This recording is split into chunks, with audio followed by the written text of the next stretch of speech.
There is a quiet discomfort at the center of this film that most people feel but rarely name. It looks like a survival story.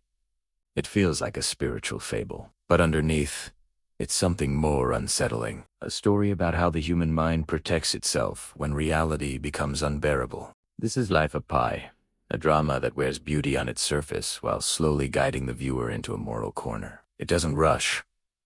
It doesn't argue.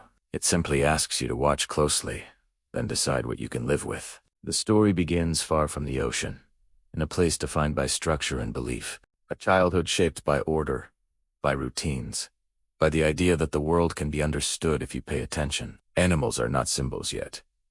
Faith is not conflict yet. Everything has a name, a boundary, a rule. This matters because from the beginning, Pi is someone who needs meaning, not comfort. Meaning. He absorbs belief systems the way others absorb facts, not to commit to one, but to feel anchored by all of them. It's not confusion. It's insurance. If one explanation fails, another might hold.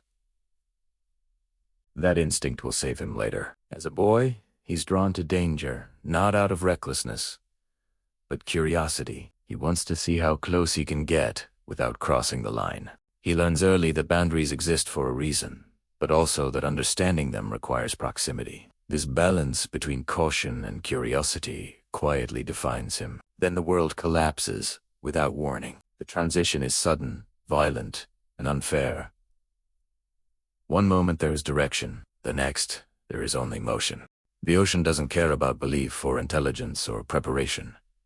It erases hierarchy instantly. Everything becomes equal under survival. When Pi finds himself alone, the loneliness isn't just physical, it's existential.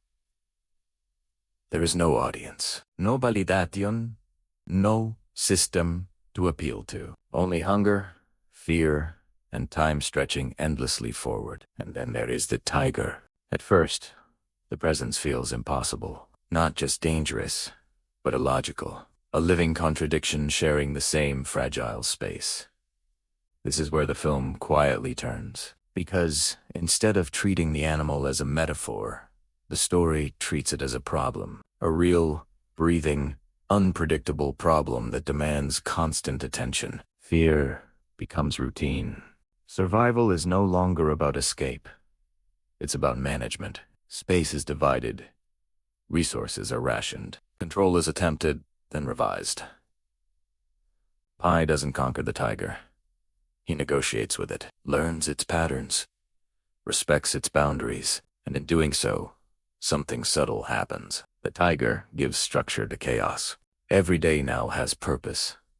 Every decision matters. Every mistake carries immediate consequence. The presence of danger periodically stabilizes him. Without it, there would be nothing to react to, nothing to push against. The tiger becomes the reason Pi stays alert, disciplined, alive. This detail changes how the threats should be understood. The story introduces other elements, fleeting companions, brief illusions of hope. Each one offers relief, then takes something away. Trust becomes risky. Compassion becomes expensive. The ocean provides temponesis, gives beauty, then indifference. And through it all, Pi adapts, not by becoming stronger, but by becoming smaller. He learns when to observe and when to act, when to resist and when to endure. Intelligence here is not brilliance, it's restraint. But survival has a cost. As days blur into each other, something else begins to erode. Certainty. The line between what is happening and what must be believed starts to thin. Reality becomes negotiable, not because Pi is weak, but because reality alone offers no comfort. This is where belief stops being philosophical and becomes practical. Faith is no longer about truth. It's about function. The film never announces this shift. It lets it happen quietly, through repetition, exhaustion, and isolation. The human mind, when pushed beyond endurance, does not break loudly.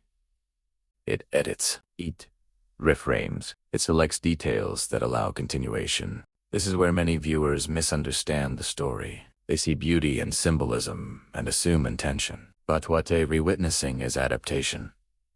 A mind doing what it must to keep going. The animals, the rituals, the routines, they are not embellishments. They're scaffolding.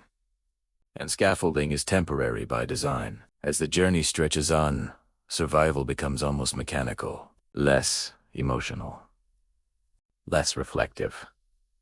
The ocean turns neutral. The sky becomes repetitive. Even danger loses its sharpness. Pi is no longer fighting to live. He is simply continuing. This is the most uncomfortable part of the film, because it suggests that endurance does not always look heroic. Sometimes it looks numb. Sometimes it looks detached. Sometimes it looks like accepting conditions that once felt unthinkable. And still, the tiger remains. Not as a threat anymore, but as a constant. A reminder, a presence that must be accounted for. It does not thank him. It does not acknowledge him. It exists, and that existence demands Pi stay present too. This relationship is never sentimental. It is functional, honest, brutal, and strangely grounding. Then land appears, not as salvation, but as uncertainty. Because when survival has depended on tension, peace feels unfamiliar. When identity has been shaped by endurance, safety feels destabilizing. And here, the story pauses again, not to resolve anything, not to explain, but to let the viewer sit with an uncomfortable realization that survival stories are not just about what happens to the body. They're about what the mind chooses to carry forward. As Pi approaches the end of this phase of his journey, something essential remains unresolved. Something the story has carefully avoided naming. The question is no longer whether he survived.